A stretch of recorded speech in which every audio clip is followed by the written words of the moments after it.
poquito largo el pasajito, pero vamos a leerlo. Dice: por eso volvió a decirles, Jesucristo, estamos hablando de él por supuesto: ciertamente les aseguro que yo soy la puerta de las ovejas. Todos los que vinieron antes de mí eran unos ladrones y unos bandidos, pero las ovejas no les hicieron caso. Yo soy la puerta. El que entre por esta puerta, que soy yo, será salvo. Se moverá con entera libertad y hallará pastos. El ladrón no viene más que para robar, matar y destruir. Yo he venido para que tengan vida y la tengan en abundancia. Yo soy el buen pastor. El buen pastor da su vida por las ovejas.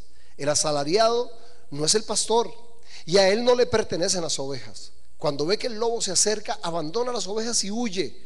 Entonces el lobo ataca el rebaño y lo dispersa. Y ese hombre huye porque, siendo asalariado, no le importan las ovejas. Yo soy el buen pastor. Conozco a mis ovejas y ellas me conocen a mí. Así como el Padre me conoce a mí, yo las conozco y doy mi vida por las ovejas. Tengo otras ovejas que no son de este redil, también a ellas debo traerlas. Así ellas escucharán mi voz y habrá un solo rebaño y un solo pastor. Este pasaje es la respuesta de Jesús a los fariseos. Muchas veces, para poder entender, y perdón, devuelvo el cassette, es que si no sería una injusticia. No sé si algunos que vinieron un poquito más temprano encontraron el grupo de música tocando, y ¿verdad? Y es que pues hemos tenido un poco problemas con el sonido. Y entonces Alexis Gamboa muy amablemente nos presentó un amigo, un gran amigo de él de muchos años, y un hombre que es toda una institución en este país en lo que es sonido, ¿verdad? Ha asesorado muchos grupos de este país y muchas instituciones. Él es Leonel Oviedo, y hoy nos tomó la molestia de venir a acompañarnos y ayudarnos con el sonido. Así que, amigo, muy muy agradecidos con usted, ¿verdad? Por el sacrificio, de verdad. Te agradecemos a los dos. Alexis también, muchas gracias. Realmente valoramos muchísimo eso, valoramos mucho. Les decía que muchas veces cuando uno lee, de todas formas así debería ser, siempre que lees un pasaje bíblico, un poquito de leyes de hermenéutica, siempre me gusta tirar algunos tips ahí, pero porque es que es importante. Como les decía, ahorita uno es saber cuál es el estilo literario que estás leyendo, ¿verdad? Eso es muy importante. Siempre hay que saber quién es el que está hablando. Por eso yo ahora, aunque no lo dice ahí, yo aclaré: Jesucristo, ¿verdad? Que ahí no dice pero es Jesús el que está hablando en el pasaje. Es que no es lo mismo si es Jesús o si es Pilatos, ¿verdad que no es lo mismo? O Judas. Bueno, entonces hay gente que dice: es que la palabra dice, sí, hermano, pero lo dijo el diablo en Mateo 4, el diablo habló y usted le va a poner la firma, ¿verdad? Entonces uno tiene que saber quién está hablando, para quién está dirigido el pasaje. Es muy importante. Y la otra cosa que es importantísima es contexto. O sea, nunca saque con pinzas un versículo y trate de interpretarlo así, porque te vas a meter en problemas. Difícilmente vas a interpretarlo bien. Muchas veces hay que irse un poquito atrás y leer un capítulo, 2 capítulos antes, a ver de qué se trata. Un pasaje que te puede parecer oscuro, lees el capítulo anterior y dices: con razón, claro. Entonces usted tiene el contexto, ¿verdad?, de lo que está hablando.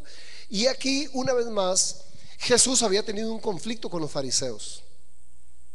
Y estos fariseos que se creían, ¿verdad?, que tenían el monopolio de todo, ¿verdad?, de todas las virtudes según ellos, y que la gente los miraba así de alguna manera. La gente los veía como la puerta. Por eso Jesús dice: no, un momentico, ellos no son la puerta. Si ustedes quieren entrar por ahí, se equivocan. Y así que un poquito diplomáticamente los trata de ladrones, ¿vio? Dice: los que quisieron entrar por otra son ladrones, salteadores. Dice: ellos vienen a robar. Y muchas veces hemos atribuido exclusivamente a Satanás, pero en el contexto está hablando de los fariseos, que han matado, destruido y robado con sus doctrinas y con sus costumbres. Y bueno, entonces Jesús hace lo que sería una apología, una defensa, él, y dice entonces en el versículo 7: por eso se volvió a decirles. Por eso se volvió a decirles. Ve que está conectado con algo que pasó atrás. Ciertamente, o de cierto en cierto, como dicen otras versiones, les aseguro que yo soy la puerta de las ovejas. En griego es como decir amén, amén. De cierto es amén, amén. Es como súper así sea, súper así es un énfasis exagerado. Es como decir: Mire, no les quepa ni la más mínima duda antes de decir algo. Ahora, es muy interesante cuando Jesús no debería hacer esa introducción. Diga lo que diga, Él es verdad todo, ¿verdad que sí? Ahora imagínese cuántas cosas Jesús dijo sin tener que decir de cierto os digo. De hecho es interesante que solo en Juan repite 2 veces el amén, amén. En los otros evangelios solamente dice una vez de cierto os digo. No sé por qué Juan lo registra de esta forma, pero siempre Juan repite 2 veces amén, amén, de cierto, Entonces cuando Jesús dice de cierto o de cierto digo, son cosas que uno debería leer con mucha calma. Porque si todo lo que dijo es importante, si todo lo que dijo es verdad, para que él crea que es necesario hacer un énfasis ahí, es como ponerlo en mayúscula, subrayarlo. O sea, esto es todo lo que digo es verdad, pero esto es tremendo, esto es tremendamente cierto. Es como llevarlo a una dimensión la más grande. Es que Jesús diga: lo que les voy a decir, todo lo que salga de mi boca es cierto, pero esto es lo más cierto del mundo. Entonces dice de cierto. Siempre que escuche eso, ponga atención a lo que sigue. De cierto, y ahora inmediatamente usa uno de los 7 yo soy. Jesús 7 veces dijo yo soy, y eso es muy significativo.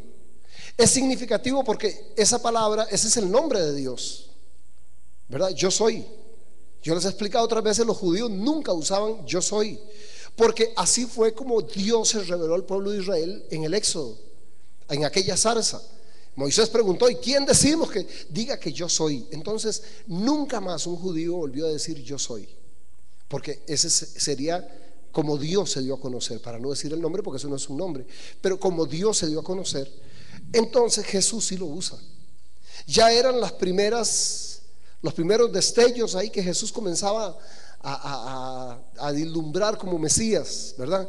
Que para los que estaban por ahí debió chocar un poco que él se atreviera a usar esas palabras, porque nadie las usaba.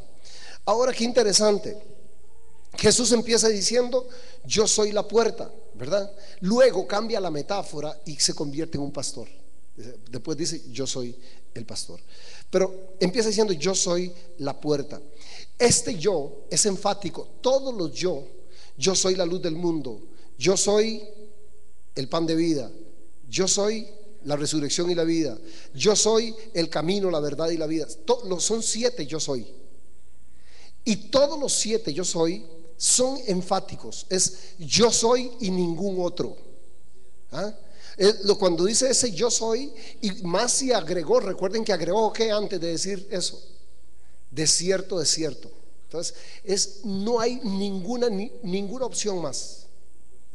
Incuestionablemente soy el único, soy la única puerta. Entonces déjeme decir una cosa. Ahí donde cuando dicen ninguna religión salva, cierto, una gran verdad. Ninguna, porque ninguna religión es la puerta. ¿Quién es la puerta? Cristo. No puede ser una institución, no puede ser un pastor, un líder por ahí, ni un papa, ni nadie. Solo una puerta. Es enfático: yo soy la puerta. Si alguien se quiere salvar, tiene que pasar por aquí. Los que entran por la ventana, por detrás, por el techo, ladrones. Pero si alguien de verdad tiene que entrar a través de Jesús, no hay otra forma. Es muy, muy enfático en eso. Siempre se han dicho todos los caminos llevan a Roma, ¿verdad? Pero no todas las puertas van a dar al cielo. Hay que tener cuidado. Yo he escuchado gente decir: bueno, no importa, hermano, si al final Dios sabe. Dios sabe. Dios sabe que solo a través de Jesucristo se puede ser salvo. No queramos torcer el brazo a Dios de alguna manera, porque mucha gente piensa que Dios tiene que no importa, mira, no, él cree en Dios a su manera, yo que sé que no hay otra forma. Y no es que hay gente que le tiene fe a la abuelita que se murió y le pide oración.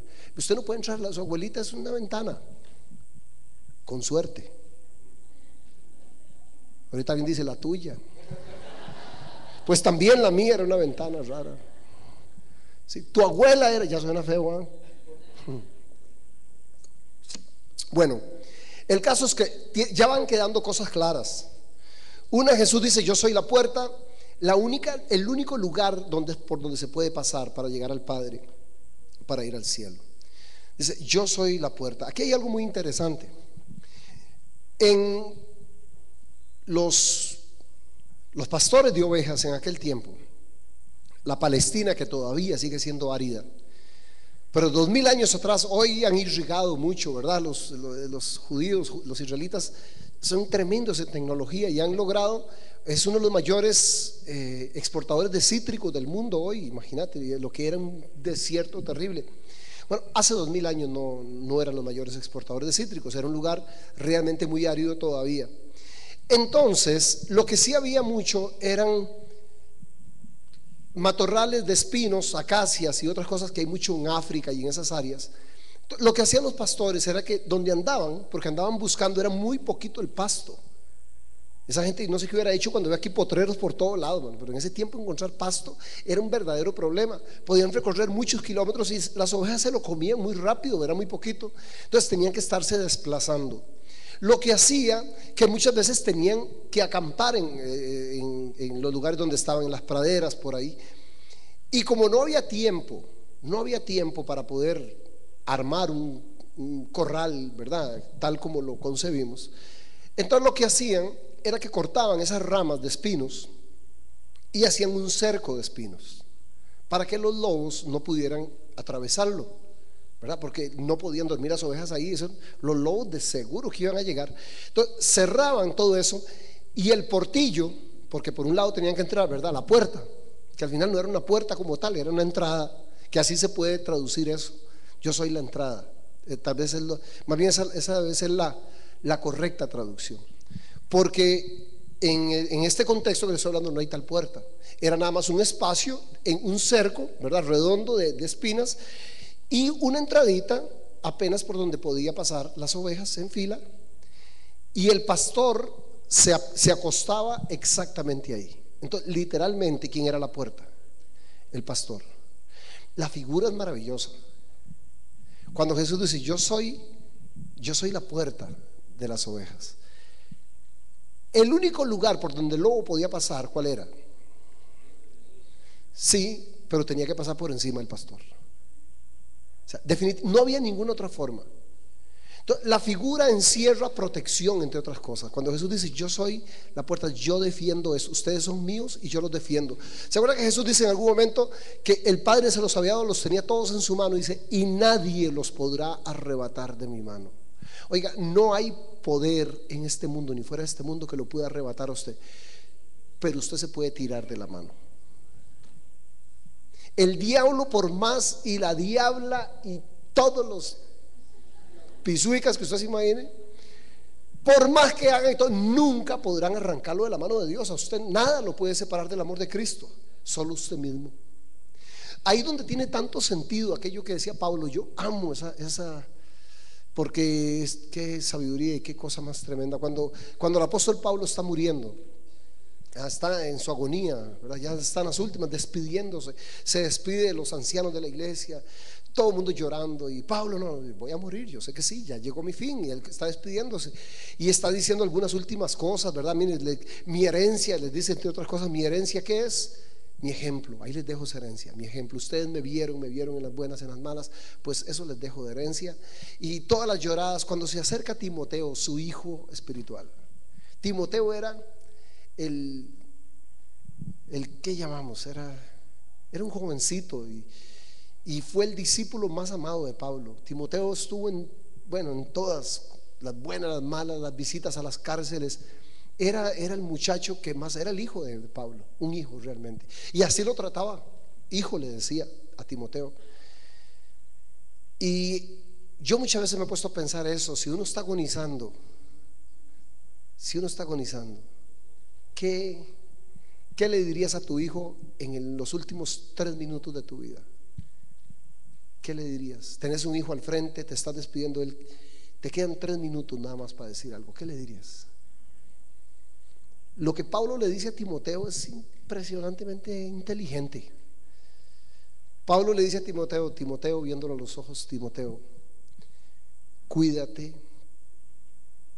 Ya nosotros hubiéramos sido, cuídate ¿qué? De las drogas. Cuando anda fumando esa cochinada, porque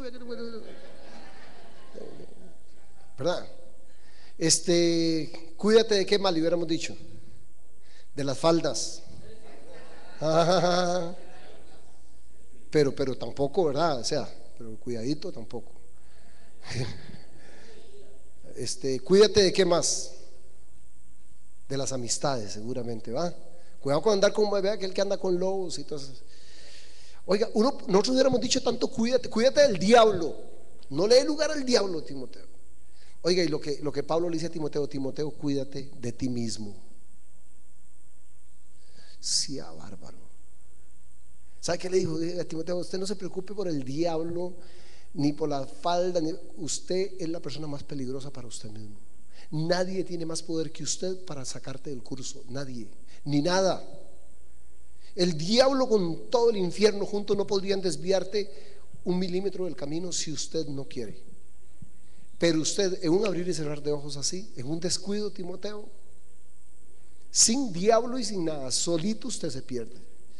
Cuídate de ti mismo, le dice. Bueno, Jesús entonces nos ofrece esta ilustración tan linda, ¿verdad? Es como decir, yo soy como la puerta. Imagínense el cuadro, ¿ah? ¿Se sentiría usted seguro o no? ¿Ah? ¿Se acuerda que además el pastor, acuerda que el pastor usaba ¿cuáles eran las dos herramientas del pastor? El cayado y la vara. ¿El cayado para qué?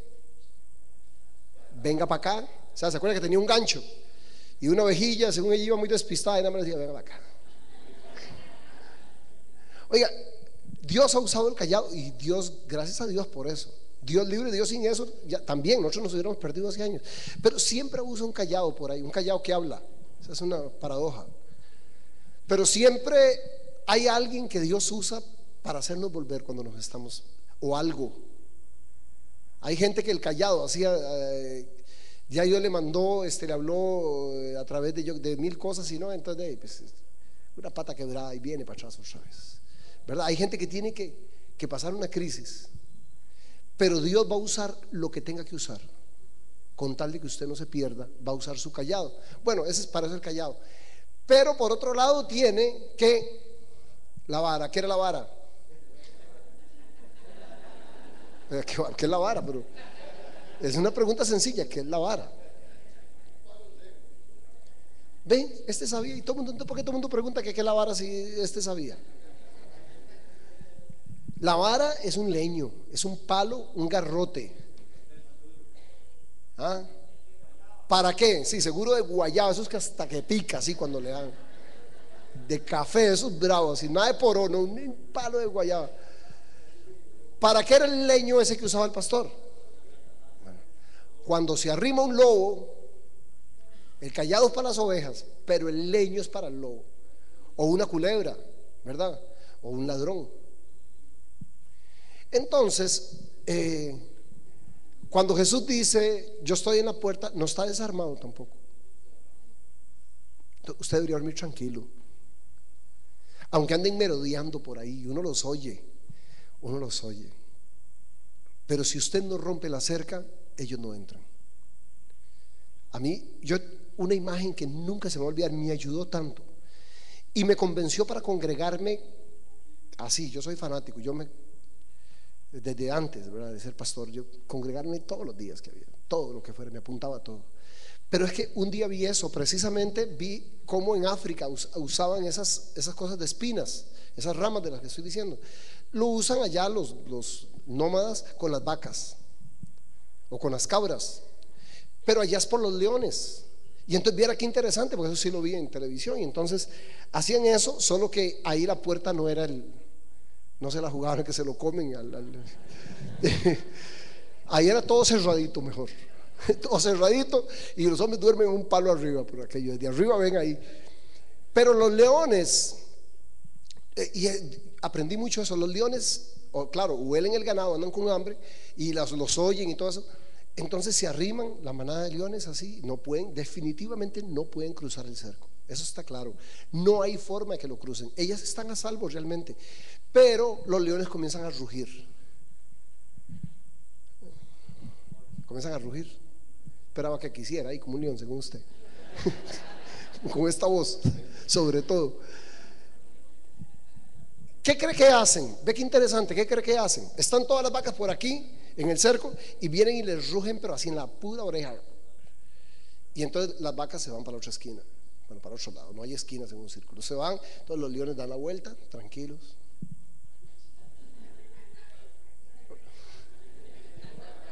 ¿Qué hacen las vacas? ¿Qué hacen los leones? ¿Qué pasa el chavo esto? Se van, sí, sí, sí. Bueno, ya usted sabe lo que sigue. ¿Qué cree que a dónde voy es? ¿Qué cree que sucede al momento? Entonces las vacas se vuelven a pasar para acá, los leones cada vez más rápido, entran en histeria y terminan botando la cerca ellas. El resto, parrilla, esa historia. Lo mismo nos sucede a nosotros. Deje que el diablo ruja, deje lo que hable paja, pero no se salga. Porque muchas veces esas noticias que nos trae, ahora sí, y usted se rompe el portillo. Usted tiene que sentir seguro, no, el Señor es mi pastor. Quiere decir que Él está ahí y está en la puerta. Nadie puede llegar, nadie, vean, el diablo de verdad no te. La única forma que el diablo te pueda tocar, solo hay una forma. ¿Se acuerda cuál es? Que Dios le dé permiso. Es la única. Que Dios le dé permiso por alguna excelentísima razón. Porque Dios usa al diablo como una vara de corrección todavía para muchos, como hizo con Job. Pero si lo hace, mire amigo, con gotero. Sí, pero hasta aquí y tal día, y me para aquí, y si se pasa 1 milímetro lo fulmina. Entonces, aun cuando el diablo te pudiera tocar en ese momento, tendría que ser un instrumento de Dios. Sería como un bisturí que no podría tocar un órgano que usted, o sea, usted tiene que sentir esa seguridad. Pase lo que pase, estoy en las manos de mi Dios. Y esa es la imagen de yo soy la puerta. Bueno, dice, todos los que vinieron antes de mí eran unos ladrones, unos bandidos, pero a las ovejas no les hicieron caso y los fariseos estaban oyendo eso. O sea, ¿qué estará hablando? No entendían nada. Era seguro que estaba hablando de ellos. Y debió haberles recordado pasajes del Antiguo Testamento, porque ellos conocían la Biblia perfectamente, sobre todo el Antiguo Testamento, ¿verdad? Que era lo que tenían. Pero en el libro de Ezequiel 34, el Señor reclamaba a los pastores de aquel tiempo por lo mismo. Pastores que lo único que querían era de las ovejas, ¿qué? La lana. Hoy también quieren la lana de las ovejas. Entonces dice, y repite una vez, oiga, yo soy la puerta, otra vez. El que entre por esta puerta, que soy yo, es que se da cuenta lo reiterativo, lo egocéntrico en este momento esto sí es egocentrismo saludable, nato. Yo, no hay más, no hay otro. De hecho la palabra es eso, ego en mí, es yo soy yo. Dice entonces, yo soy la puerta. Dice, se moverá y entrará con libertad y hallará pastos. Entrará y saldrá, dice otra versión. Que algunos cristianos entendieron mal eso, ¿verdad? Y entonces algunos se van de vacaciones 3 meses y bajan y se pierden y después vuelven. Es que la Biblia dice que entrará y saldrá. Eso es otra cosa. Sí, no crea. Hay más de un vivillo por ahí. Dice, no, es que como la palabra dice que entrarán y saldrán. Sí, pero no. Aquí está hablando de otra cosa. Está hablando precisamente de la libertad en la que podemos movernos en Cristo mientras estemos en su redil. Mientras Él sea el pastor y nos esté cuidando, vivimos en esa libertad, ¿verdad? No la podemos usar como una excusa para hacer lo que nos da la gana. Dice, el ladrón no viene más que para robar, matar y destruir. Yo he venido para que tengan vida y la tengan en abundancia. Ve qué interesante, ¿verdad? Que el pasaje, por supuesto que se puede aplicar a Satanás, pero en el contexto no es eso lo que está hablando. Está hablando de los fariseos, increíblemente. Porque entonces dice que el ladrón, ¿en qué se enfoca? En satisfacer sus propias necesidades. Y eso es lo que le reclama, igual que a los pastores del Antiguo Testamento. Pastores que lo que se dejaban todo para ellos, no pastoreaban las ovejas, pues casi las habían esclavizado para vivir unos estilos de vida tremendos, ¿verdad? Dice, pero yo he venido para que tengan vida. Yo he venido para que tengan vida. La única forma de tener vida de verdad es atravesando esa puerta. Mientras una persona de verdad no haya tenido una relación significativa con Cristo, ha sobrevivido ahí. Pero vida, no es que Jesús dijo, uno de los yo soy, ¿cuál era? Yo soy el camino, soy la verdad y soy, no es yo soy un camino, yo soy una verdad y no, soy enfático, soy el camino, no hay más caminos, soy el camino, soy la verdad y soy la vida.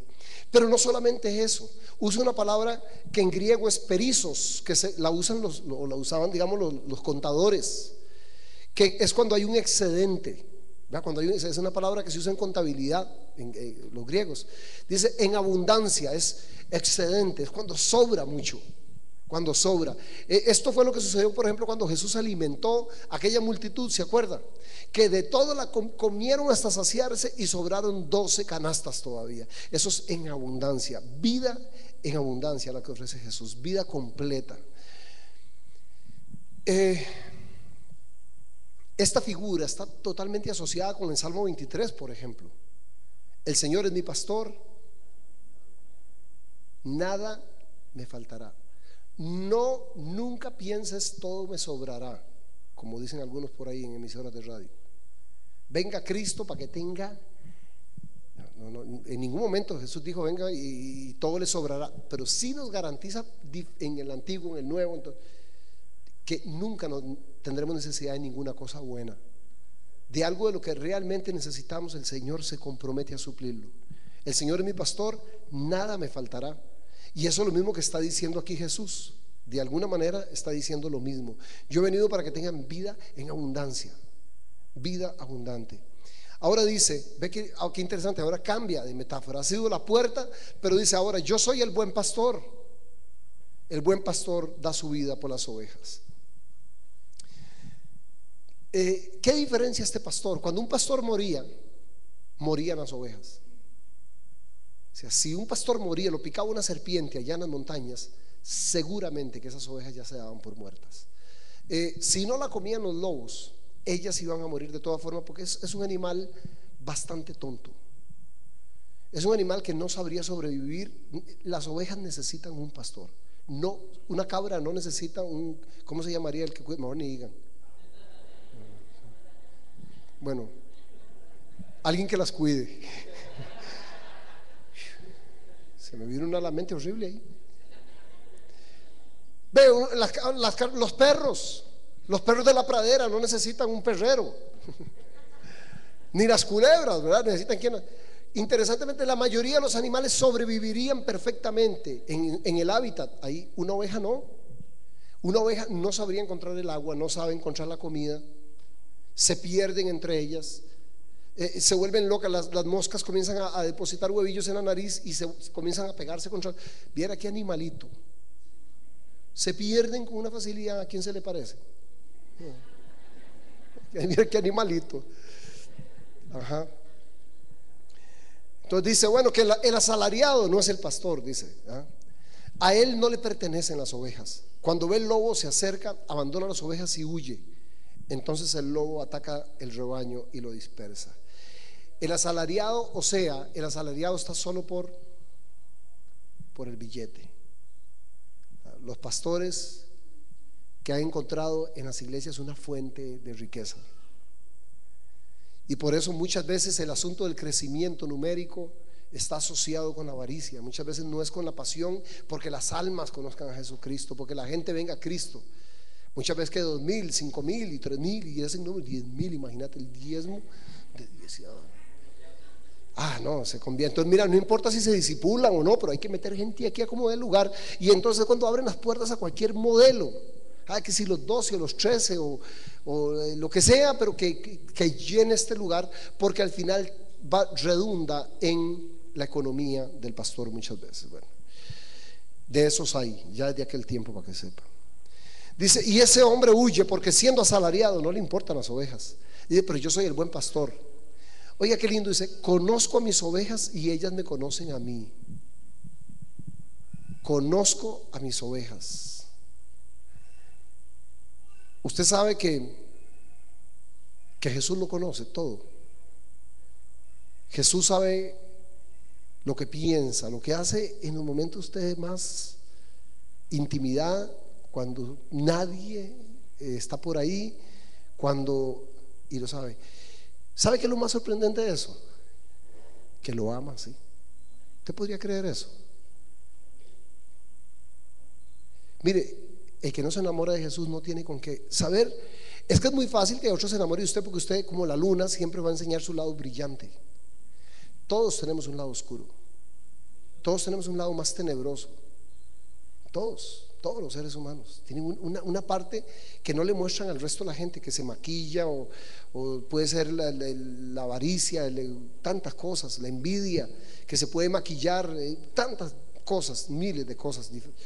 Pero una persona podría conocerlo a usted y solamente ver su lado brillante toda la vida. Es que esta persona, mira, es que es tan lindo. Y muchas veces pregúntele a la mamá para que vea pero lo maravilloso es que dice: yo conozco mis ovejas, conozco. Yo sé fulanito, y yo sé lo jupón que es. Eso sí es necio, pero la ama. A pesar de eso dice: yo me paro en la puerta y el que quiere tocar ese jupón tiene que pasar por encima mío. Y sí, ¿no le parece lindo eso? O sea, y no debe ser una excusa para seguir siendo el que no, por supuesto que no. Quiero decir que a pesar de que Jesús sabe de la A a la Z su vida, de la A a la Z, lo ama y lo va a cuidar y lo defiende. Ahora dice algo lindísimo. 10:15, estoy terminando ya. Dice: así como el Padre me conoce a mí, oiga, así como el Padre me conoce a mí y yo lo conozco a Él y doy mi vida por las ovejas. Tenemos que conectarlo eso con el versículo que leímos antes. Dice: yo soy el buen pastor, conozco mis ovejas y ellas me conocen a mí, así como el Padre me conoce a mí y yo lo conozco a Él. O sea, conocimiento absoluto. Ve qué interesante, esta intimidad de Jesús con nosotros es la misma que tiene con el Padre. O sea, usted está usando como referencia la relación íntima que tiene con el Padre, con su papá, con el Padre Celestial. Dice: de la misma forma yo con ustedes. Dice, termina diciendo: tengo otras ovejas que no son de este redil, también a ellas debo traerlas. Está hablando en aquel momento de los griegos y de todos aquellos que antes de la muerte y resurrección pues no eran iglesia todavía. Hasta ese momento estaba circunscrito esta gracia a los judíos, pero se abriría después a los gentiles, ¿verdad? Las ovejas, dice, pero ellas van a oír mi voz y van a venir. Es muy interesante que estaba leyendo un libro hoy que en Palestina todavía hasta el día de hoy dice que hay pastores, o sea, que son dice que conviven tanto con ovejitas desde pequeñitas y que llegan a crear una relación tan íntima que llaman a cada oveja de forma diferente. O sea, porque yo he visto aquí, digamos, una persona que llama a las vacas y pues se vienen todas las vacas, ¿verdad? Pero dice que él puede llamar una oveja, una nada más, y esa sola se viene. Y que a veces están pastando dos rebaños y cada pastor se para y llama a sus ovejas y sus ovejas vienen. Jamás a un extranjero lo seguirían. Usted se puede parar ahí: Blanquita, ¿qué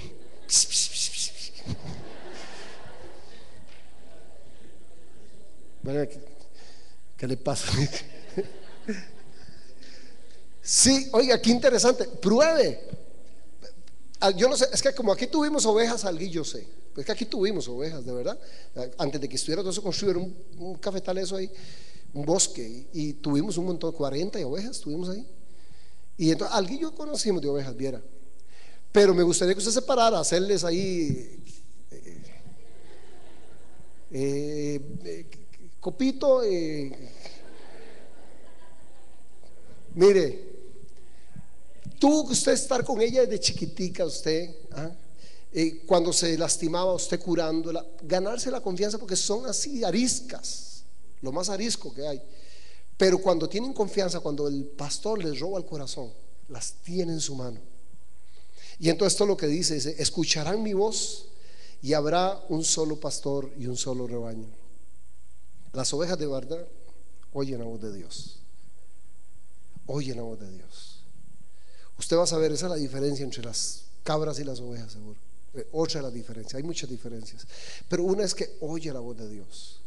Que muchas veces usted puede venir a la iglesia y tal vez usted ya viene desviadón ahí, y en una predicación en algo usted dice, no, sí es cierto, no, timón para la izquierda, ¿sí o no?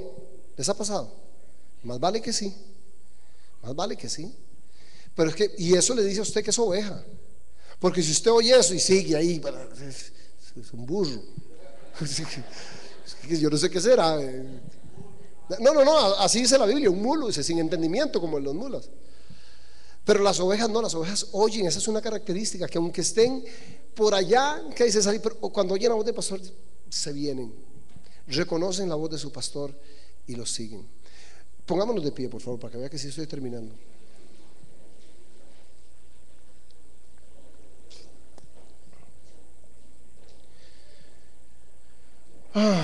Jesús. Hay algunas similitudes, hay muchas, pero le voy a decir algunas semejanzas, realmente porque cuando Jesús escogió, algunos ejemplos que usó Jesús son perfectos todos. Nunca sus metáforas fueron impertinentes o decía, no, nada que ver. Yo vi gente poniendo unos ejemplos, sino que eso es tan raro. Pero cuando Jesús ponía ejemplos, digamos, cuando nos comparó con la tierra, ¿ya? Que había gente que es como cierto tipo de tierra, que cae la semilla, crece rapidísimo, pero después se seca. Dice, eso es como la tierra que tiene muchas piedras. ¿Recuerda? Otra gente es como, y entonces ponía los diferentes tipos de corazones que hay. Oye, y uno es tan perfecto, el trigo y la cizaña. Sus ejemplos son perfectos. Cuando Jesús nos compara con ovejas, ¿por qué no nos comparó con dálmatas? Vosotros sois como los gatos angora, más de uno seguro. O sea, ¿por qué usó las ovejas? Y esta metáfora es desde el Antiguo Testamento, pero muy antigua, muy antigua. Ya Dios, el Dios de Israel, él mismo se presentaba como el pastor de Israel. El pastor de Israel. Por la relación, bueno, porque era un pueblo que no era ganadero, era pastoral 100%, era la relación con ovejas o cabras era común, era lo más común que tenían ahí. Pero algunas cosas